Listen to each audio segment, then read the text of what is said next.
So a lot of times when we commit sin, we promise God that we're never going to do it again. We promise we're going to be better, but then we do it again and we feel even worse. That guilt hits even harder. And we start to wonder if God's patience has a limit. And a lot of times we could try to chase that feeling of feeling forgiven once we cleanse ourselves of these things that we're doing. But what if the actual thing that's going to set us free is by accepting his grace and by accepting and knowing what he has already said about us instead of trying to feel worthy?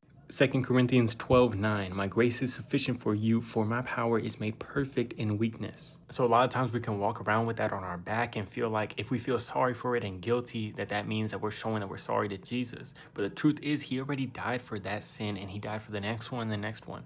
So we don't have to wait for ourselves to feel worthy to walk back into his presence, because that sin can sometimes pull us away from his presence. So maybe that grace never actually left us, but our sin allowed the trust in it to falter. But all we have to do is accept what God has already given us, and we can have that grace again and be in his amazing presence.